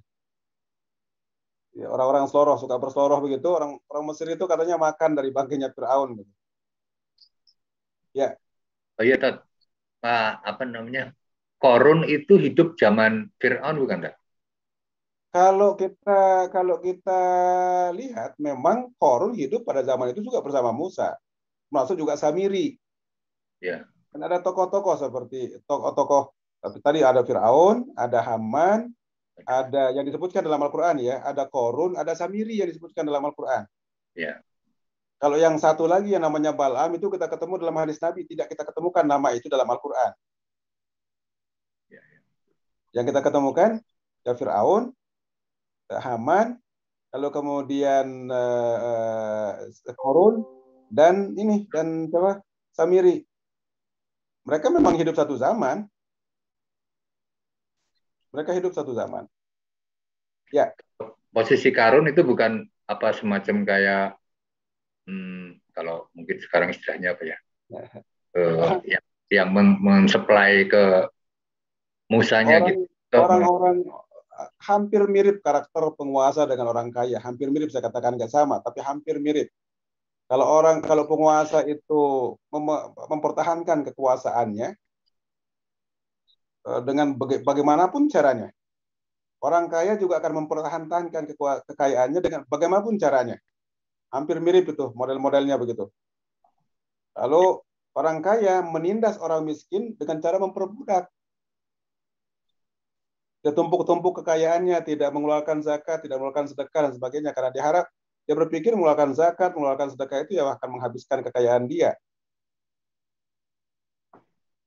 Jadi gayanya orang penguasa dengan orang-orang kaya ini ya mirip-mirip lah. Ini model yang diberikan contoh oleh Allah dalam Al-Quran, sehingga Allah dari kasusnya Qarun ini kita ambil pelajaran. Kekayaan tidak selamanya membuat orang itu jumawa. Tidak boleh membuat orang jumawa, dan tidak selamanya harta benda membuat orang itu jadi mulia. Bisa juga menjadi hina dia. Seperti Fir'aun itu. Ya. Nah, jadi ini persoalan Fir'aun ya. Musa sudah datang ke ini suruh keluarin ini, tetap aja nggak mau mengeluarkan. Ya, nuhun. Ya, baik. Barangkali ada yang lain? Pak Abi dari saya tadi. Oh iya, Pak Ali nih, silakan Pak Ali. Ini Ustaz memang informasi atau cerita tentang Nabi Musa ini dalam Al-Quran banyak sekali disebutkan di dalam ayat-ayatnya. Ya. Yang menarik itu mulai dia lahir, dipelihara Firaun, sudah dewasa, dia memukul orang Firaun mati, lalu dia pergi ke Madian, menyelamatkan diri, berjanji di kerja kontrak istilahnya, tanda petik ya dengan Nabi Shu'aib atau Shu'aib, sehingga balik lagi ke Firaun gitu, dia disuruh berdakwah ke Firaun. Nah ini pertanyaan saya dok, Ustaz, kan di surat Al-Kahfi itu Musa ini pernah istilahnya itu berlayar untuk berguru ke, ada yang bilang Khidir, orang soleh misalnya. Nah ini kira-kira ada nggak informasi Musa berguru ini fase mana dia berguru? Apa fase setelah dikejar, setelah selamat dari Firaun, atau masih di dalam kerjasama atau kontrak dengan Nabi Shu'aib di Madian, atau kira-kira fase mana? Karena saya sampai sekarang belum ada Ustaz menceritakan dia ini berlayar berguru sama Khidir nih di fase mana gitu dia. Pasti kan meninggalkan tempat sementara dia berlayar beberapa hari gitu. Terima kasih Ustaz, mungkin ada informasi. Atur nuhun. Ini persoalan Nabi Musa ketemu dengan Nabi Khidir gitu ya. Tepatnya kapan? Kita tahu dari sejarah Nabi Musa itu dikejar oleh Firaun. Nanti pada ayat-ayat berikutnya, karena ini semua sampai ayat ke 30 sekian, 40 sekian masih bicara tentang Nabi Musa alaihissalam, surat ini ya, surat Al-Qasas ini. Itu dia diselamatkan, lalu kemudian di Sinai mereka semacam tertatih-tatih lah, tidak bisa masuk ke Palestina. Tadinya kan inginnya dari Mesir itu keluar ke Sinai, dari Sinai mau masuk ke Mesir, mau masuk ke Israel, ke Palestina. Itu nggak mampu. Belum bisa masuk ke sana selama 40 tahun tertahan di situ. Di Al-Quran menyebutnya yatihuna arba'ina sanah. Mereka di situ itu berdiam selama 40 tahun karena nggak bisa masuk. Mau balik ke Mesir tentu saja di situ itu dihalangi oleh Laut Merah. Dia mau masuk ke Palestina juga susah. Karena di Palestina ada penguasa yang luar biasa kejamnya itu. Luar biasa. Jabbar, ada penguasa yang luar biasa kejam yang sulit untuk bisa masuk ke dalam sana. Jadi 40 tahun dan Nabi Musa meninggal di sini, di Sinai ini. Meskipun kuburannya kalau hari ini kita ketemukan dia di Moab, tadi itu di Bukit Moab, ada di Yordania. Jadi kalau suatu saat mudah-mudahan bagi yang pernah ke Mesir, Aqsa dan Jordan, pernah pasti ke kuburannya itu, ke tempat kuburannya Nabi Musa alaihissalam. Termasuk kuburan Nabi Shu'aib. Sebelum Nabi Musa itu tidak ketemu dengan Nabi Shu'aib sebetulnya. Karena jarak antara Nabi Shu'aib dengan Nabi Musa itu menurut Imam Ibnu Katsir itu sangat jauh, nggak mungkin ketemu. Di kota Madian itu, di negeri Madian itu, Al-Quran juga menyebutnya dengan seorang laki-laki yang saleh saja, yang ketemu dengan seorang keluarga yang baik, dua orang perempuan. Semacam Syekh gitu ya? Halo? Semacam Syekh gitu ya? Dia diketemukan bertemu dengan dua orang perempuan yang sedang mau memberikan minum binatang ternaknya, dan dia ini dua orang perempuan ini anak dari seorang yang baik, seorang yang soleh. Tidak disebutkan namanya, makanya kemudian para ahli itu ada yang bilang Nabi Shu'aib dan sebagainya. Ternyata karena Nabi Shu'aib dianggap di kota Madian, sehingga nanti ya yang ketemu ini adalah Nabi Shu'aib. Ternyata tidak, karena jarak antara Nabi Shu'aib dengan Nabi Musa itu jauh. Menurut Imam Ibnu Katsir nggak mungkin ketemu. Nah, lalu kalau begitu siapa orang itu? Yaitu namanya di dalam bahasa Ibrani itu banyak ada namanya itu, tapi yang sering itu kita dengar kata Yasrun atau Yasru atau Yasro. Jadi nama laki-laki ini, nama yang saleh yang punya dua orang putra, dua orang anak ini yang perempuan tadi. Dua orang anak perempuan ini yang tua namanya Laya, yang satu yang bungsu, yang nomor dua namanya Zafura atau Safuro. Zepora kalau dalam bahasa Ibraninya, kalau dalam bahasa Arabnya menjadi Safura. Safura inilah yang menjadi istri dari Nabi Musa alaihissalam. Yang tadinya mau pergi, begitu sampai di bukit namanya di satu bukit yang menyala itu, yang Herop namanya, bukit Herop namanya, ada menyala, kemudian ternyata memang Musa itu nggak boleh pergi, disuruh balik lagi ke Firaun kan. Lalu kemudian sama Firaun juga ditolak dan diancam untuk dibunuh dan sebagainya. Lalu kemudian pergi meninggalkan Mesir, melewati Laut Merah sampai ke Sinai tadi saya katakan. Di Sinai ini selama 40 tahun Nabi Musa alaihissalam dan seluruh orang-orang Bani Israel yang selamat, yang ikut Musa alaihissalam, itu tertatih-tatih di situ. Nah, tampaknya kejadian Nabi Musa dengan Khidir itu pada saat ada di Sinai setelah selamat dari kejaran Firaun. Ya, atur nuhun. Sinai itu Tur Sinai tadi ya. Ya, Sinai itu kalau kita dari Mesir hari ini, dari Kairo hari ini, kita akan pergi ke Yerusalem misalnya, memang kita harus lewatin Sinai. Dari Kairo, dari Mesir, kita mau ke Yerusalem, ke Palestina. Maka kita akan melewati terusan Suez. Setelah kita keluar dari terusan Suez, itu kita akan ketemu Gurun Sinai. Ya, ini bukan gurun yang luar biasa luas. Dulu ini yang diperebutkan oleh Mesir sama Israel. Perang memperebutkan Sinai ini. Nah, begitu Sinai diserahkan kepada Mesir, lalu kemudian salah satu perjanjian damai, salah satu isinya Israel menyerahkan Sinai kepada Mesir. Selesai, kemudian kan terjadilah perjanjian damai. Dari Sinai kita terus menyusuri, mau masuk ke Mesir, masih jauh tuh dari Sinai ke Yerusalem tuh. Kita akan ngelewatin kota Sarmaseh namanya, lalu kemudian juga kita nanti akan di perbatasan di ujungnya namanya kota Taba. Dari Taba baru kita bisa masuk ke Israel. Sudah pintu masuknya. Ada satu kota namanya kota Taba. Luar biasa, Sinai itu sangat luas gurun itu, dan di gurun ini selama 40 tahun selain ketemu dengan tadi Khidir alaihissalam, perintah Allah, juga Nabi Musa mendapatkan yang 10 perintah Tuhan itu di Bukit Sinai. Wattini wazzaitun waturi sinin wa hadzal baladil amin. Dan Bukit Sinai, tempat Nabi Musa mendapatkan wahyu.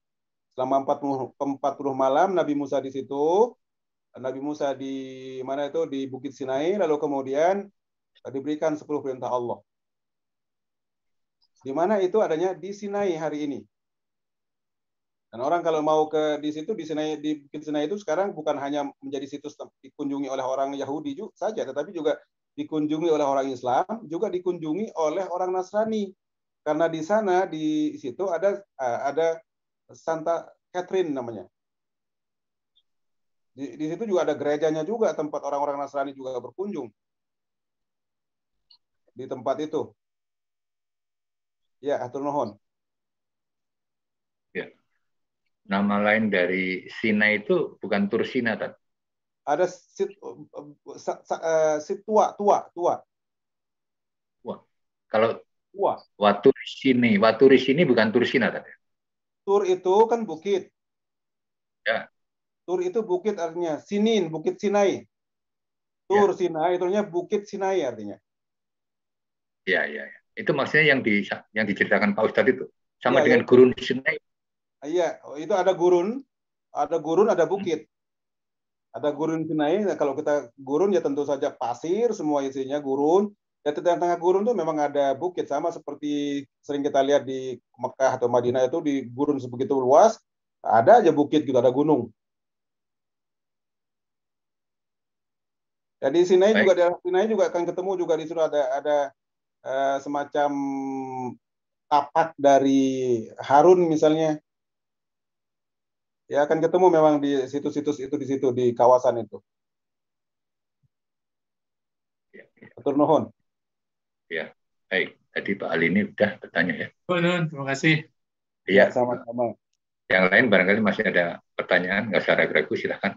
Biar ceritanya nyambung, mungkin ada pertanyaan-pertanyaan yang walaupun mungkin kelewat atau pernah dengar sesuatu. Mas Aher. Oh iya Pak Nur. Halo ya, Pak Nur Dito, silakan. Ya, Pak Ustadz, Ustadz Idris. Nah, tanya ini sedikit lah. Suaranya masuk ya, Mas? Masuk ya. Masuk. Nah, itu kan yang sering muncul mungkin di beberapa medsos akhir-akhir ini kan yang oleh Cak Nun itu ya, trio Fir'aun, Haman sama Korun gitu kan. Ya. Nah, kita kan juga sudah tahu kalau Fir'aun itu sebenarnya kan gelar ya, bukan nama orang kan. Nah, apakah ada keterangan juga bahwa sebenarnya Haman dan Korun itu juga sebenarnya nama orang atau gelar? Apakah ada informasi semacam itu, Ustaz Idris? Sudah, Pak? Sudah, ya. Ya. Kalau Fir'aun kita sudah tahu itu nama gelar, rajanya namanya Ramses II. Fir'aun, Haman dan Korun memang nama orang. Bukan nama gelar itu, bukan gelar, tapi Haman ya memang jenderal, seorang jenderal namanya Haman. Korun orang kaya yang memang namanya Korun. Itu menjadi simbol-simbol buat kita itu. Ada kalau sudah kalau penguasanya jahat, jenderalnya jahat, orang kayanya jahat, nah sudah selesai kita itu. Nah, sekali lagi kalau Fir'aun adalah gelar, sementara kalau dua yang lain, Haman, Fir'aun dan satu lagi namanya Bal'am yang kita ketemukan dalam hadis Nabi, itu memang nama orang. Bal'am nama seorang tokoh, seorang intelektual yang ahli. Orang Bani Israel yang pintar. Ini kita kalau Bal'am tadi saya katakan ketemu kita dalam hadis Nabi. Itu juga nama orang sama. Bukan nama gelar. Atur nuhun. Iya. Pak Nur, jelas ya? Yang ya, jelas. Saya kira yang halo? Ya. Ada yang mau bertanya tadi? Ya, melanjutkan dari Pak Nur. Kalau menurut Yusuf Qadarawi, katanya Pak Ustadz, itu zaman Fir'aun, Haman, sama Korun itu walaupun sudah tidak ada, tapi di setiap generasi itu ada, atau setiap berbeda waktunya ada, termasuk di Indonesia. Iya, itu makanya saya bilang, itu sekarang sudah menjadi istilah kan? Di mana-mana sudah tidak ada lah orang, siapa yang mau ngasih nama Karun anaknya sekarang. Tetapi orang yang sifatnya seperti Korun itu banyak, orang yang sifatnya seperti Haman ya banyak, yang tentara-tentara yang memihak kepada kezaliman penguasa. Tetapi ya itu saya katakan simbol yang tentu saja orang-orang yang memiliki sifat seperti mereka ini ada, dan ini menjadi pelajaran buat kita. Harusnya dilihat bahwa orang nggak boleh menjadi tentara semacam Haman ini, nggak boleh juga orang kaya seperti Karun. Ya, nuhun. Ya. Dan istrinya tadi, meskipun nanti kita akan ketemu ayatnya tentang tentang Sapura tadi itu, ini saya kira akhlak yang sangat luar biasa baik dari Sapura ini, istrinya Nabi Musa alaihissalam. Anak kedua dari Yasrun tadi itu, yang tuanya itu Laya namanya, kakaknya, sama-sama perempuan. Satu sifat yang luar biasa kalau kita lihat dari gaya cara dia datang kepada Nabi Musa alaihissalam itu malu, dia punya rasa malu yang tinggi, makanya datang dengan menutup mukanya, meskipun pada masa itu tidak ada kewajiban perempuan Bani Israel itu tidak ada kewajiban perempuan Bani Israel atau siapapun itu untuk menutup muka seperti begini kalau berhadapan ngomong sama laki-laki. Ya, tapi Sapura ini datang dengan sambil malu-malu, dia menutup mukanya gitu. Dia menjaga betul kesuciannya, ifahnya itu benar-benar dijaga. Waktu dia pulang dari tempat ngangon sapi tadi, kambing tadi itu, ke rumahnya Sapura, itu jaraknya 3 mil, cukup jauh. Karena kita tahu dalam sejarahnya bahwa setelah Nabi Musa alaihissalam memberikan minum kepada binatang ternaknya Safura ini, Nabi Musa kan tidak pergi langsung, tidak ikut pulang ke rumahnya Safura, tapi kembali lagi dengan perut yang kosong, sehingga doanya mengatakan sesungguhnya saya terhadap semua pemberianmu sangat fakir, sangat membutuhkan, karena saking laparnya Nabi Musa alaihissalam. Nanti kita ketemu doanya dalam ayat berikutnya. Ayat berikutnya, bagaimana Nabi Musa itu begitu lapar, tapi nggak ikut pulang. Setelah sampai di rumah, barulah dua orang ini bercerita, perempuan ini bercerita, terutama Safura yang bercerita kepada ayahnya tentang seorang laki-laki yang hebat, laki-laki yang perkasa, kuat, seperti begitu, dan sangat amanah itu. Akhirnya ayahnya Safura juga tertarik, ingin kenal, akhirnya dipanggil. Nah, Safura balik lagi ke tempat tadi mengingon kambing tadi itu. Itu jaraknya jauh. Akan sangat kalau orang yang tidak menjaga kesucian dirinya, kalau bukan seorang nabi, bagi Musa itu bukan seorang nabi, dan Safura bukan seorang perempuan yang saleh, itu luar biasa akan terjadi hal-hal yang aneh, karena sudah jatuh cinta kok. Safuranya sudah jatuh cinta. Sudah jatuh cinta. Ya kan, atas usul Safura lah kemudian Nabi Musa itu dijadikan sebagai mantu, dinikahkan lah. Dia bilang ya dia ingin menikah dengan Musa alaihissalam. Dia ingin pikir ini jodohnya, laki-laki yang hebat, laki-laki yang terpercaya, kuat lagi. Dia bekerja tidak minta imbalan, ngasih minum tidak bisa mintalan juga, ngasih minum ternaknya itu nggak minta imbalan macam-macam. Jujur dia, Pak ini laki-laki yang hebat ini untuk dijadikan seorang suami. Akhirnya ya Safura ngomong kepada ayahnya. Dalam kisahnya itu kan di jalannya itu jadi berjauhan, nggak berdekatan jalannya, karena memang mereka memang, saya katakan tadi, Safura ini memang perempuan saleh, istrinya Nabi Musa ini perempuan yang sangat saleh, menjaga kehormatan dirinya, dia pemalu, ucapannya, perkataannya itu tegas, jelas gitu, tidak ayu, tidak kemana-mana, jelas tegas dia ngomongnya. Kemudian ya pinter lah, dia pintar. Lalu kemudian jalan pertama itu bagian pertamanya jalan Safura di depan. Kemudian Nabi Musa mengatakan, dalam tradisi kami, katanya tradisi bangsa kami, bangsa Israel itu laki-laki tidak boleh melihat punggung perempuan. Sehingga akhirnya Nabi Musa yang di depan, sekarang giliran di depanlah kemudian Musa alaihissalam berjalan. Dia bilang nanti kalau ini tinggal tunjukkan jalan saja, kamu belok kanan atau belok kiri, sampaikan saja kalau jalannya kemana, lurus, kalau ada pertigaan ke kanan atau kiri dan seterusnya. Begitu caranya mereka berjalan, tidak berdampingan, tapi mereka beriringan. Nabi Musa di depan, Safuranya di belakang. Sebegitu hebat dua hamba Allah ini dalam menjaga kesuciannya, menjaga kehormatannya. Nah, dari keluarga yang saleh ini nanti menikah, Musa dan Safura menikah, melahirkan dua orang juga. Melahirkan salah satunya namanya Eliezer, yang sekarang sedang tenar-tenar namanya ini di TV, yang menembak Joshua. Menembak apa Joshua ya? Eliezer itu nama dari putranya Musa alaihissalam. Sementara tadi saya katakan Joshua itu adalah nama pengikut setia Nabi Musa alaihissalam. Ya, saya kembalikan ke Pak Haji Agus, mangga. Baik, rupanya Pak Abidarin mau bertanya barangkali, Pak. Ayo Pak. Ya Pak, sedikit. Silakan.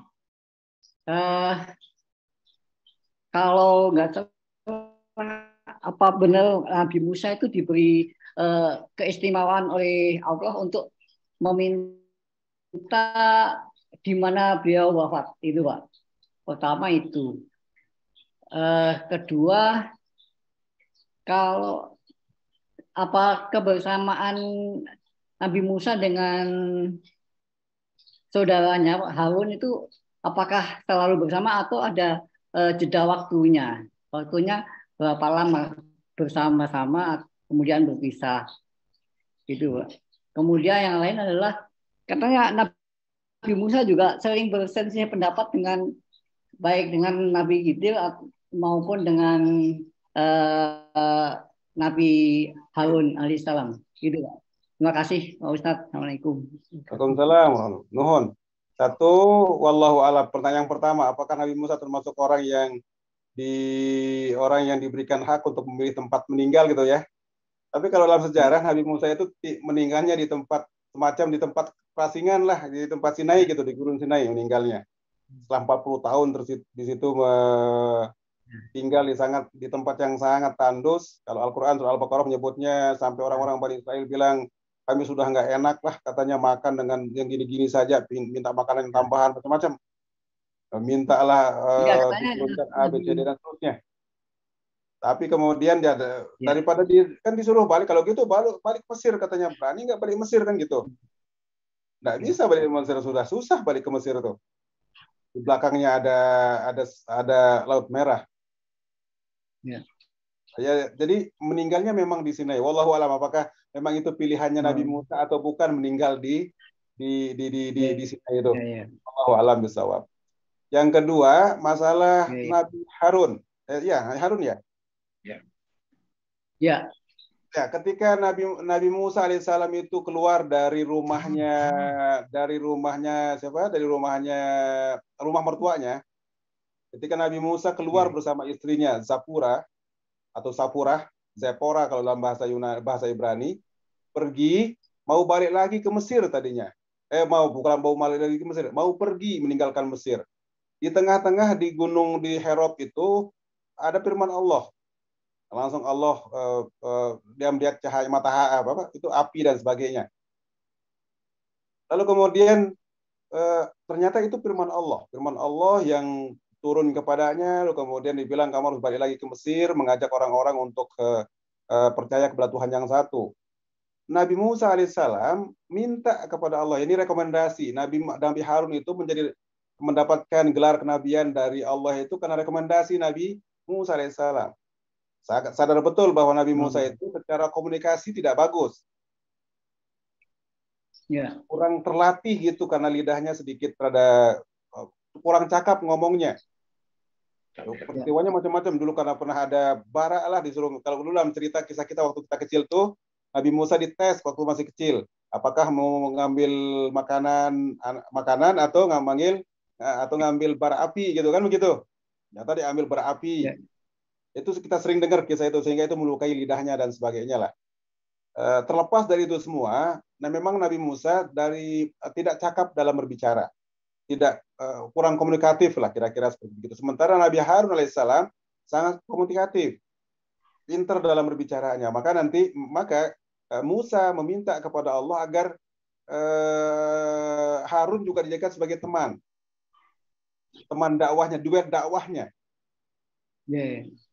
Nah, jadi Harun dijadikan oleh Allah sebagai nabi itu atas rekomendasi atas permintaan dari Nabi Musa alaihissalam.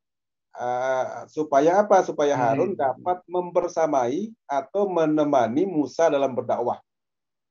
Karena tadi persoalannya komunikasi Musa yang kurang. Sementara Harun memiliki komunikasi yang sangat baik. Itu. Yang sama nanti Harun juga sama-sama dikejar oleh Firaun, juga sama masuk ke Sinai juga bareng gitu. Bersama-sama. Sampai kemudian pada kasusnya adalah Nabi Musa pergi ke Sinai, ke Bukit Sinai itu, Nabi Musa bilang kepada Harun untuk menjaga kaumnya ini dari hal-hal yang buruk, terutama dari mensekutukan Allah, kan begitu. Jadi terpisahnya Harun dengan Musa itu pada saat Nabi Musa pergi ke Bukit Sinai saja selama 40 hari. Terpisahnya di situ ya. Oke, hatur nuhun. Apa tadi itu yang terakhir, yang ketiga deh? Apa Khidir? Khidir. Perbedaan ini antara Musa dengan Khidir.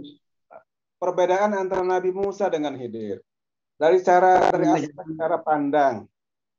Nabi Musa itu, sekali lagi, Nabi Musa itu melihat seperti kita pada umumnya, mayoritas kita memandang dari aspek-aspek yang umum memang bisa kita lihat.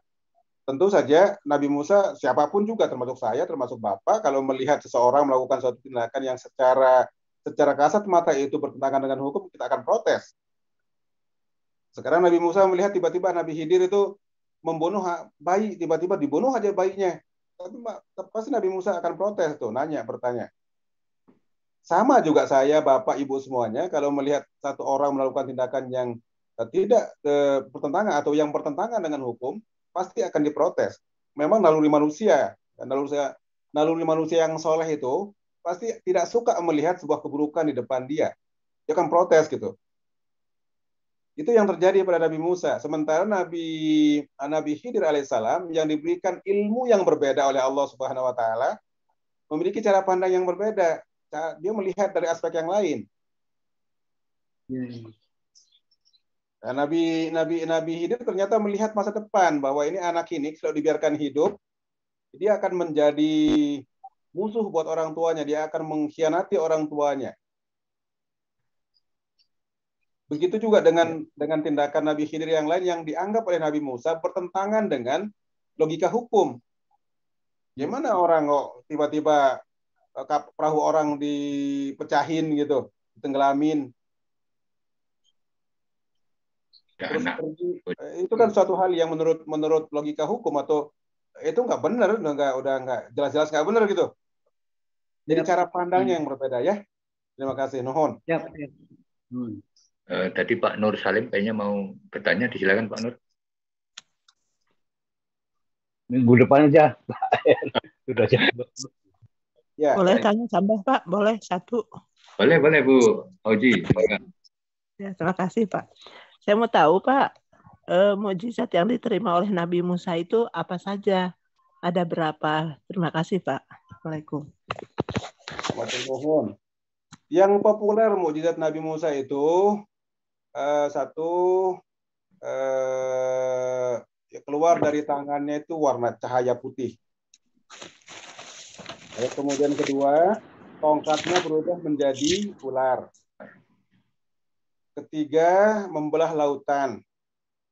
Itu populer tuh yang tiga ini. Yang Laut Merah itu dibelah, kemudian mereka selamat dari kejaran Firaun. Yang keempat, ini yang kalau dalam Al-Quran langsung disebut, memukul batu dengan tongkatnya, lalu kemudian dari batu itu memancar 12 mata air. Itu yang disebutkan dalam Al-Quran. Ya, hatur nuhun.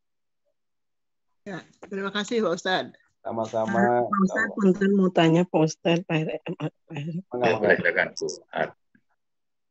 Pak Ustadz, kalau sampai saat ini masih adakah yang kelompok perorangan atau kelompok yang mengikuti masih ininya Fir'aun gitu, seperti layaknya kaum Bani Israel yang namanya kaum Yahudi gitu. Masih ada nggak di Mesir itu, Pak Ustadz? Nuhun. Ya. Atur nuhun, Bu. Tampaknya sepengetahuan saya memang nggak ada orang Mesir sekarang udah jadi Muslim ya, sudah jadi Islam. Dan ya kalau sifatnya mungkin bisa saja ada. Kalau sifat Fir'aun, sifat tadi saya katakan, kalau orang yang memiliki sifat seperti Fir'aun, memiliki sifat seperti Haman, Korun, ya dimanapun juga ada. Di Indonesia, kayak di Mesir, kayak di Arab Saudi juga mungkin juga ada, di tempat-tempat yang lain ada. Tetapi pengikut langsung pengikut yang kita anggap sebagai kelompok yang tidak bisa dipisahkan dari Firaun misalnya, dan yang terus mengikuti jejak-jejak Firaun, tampaknya nggak ada, Bu ya.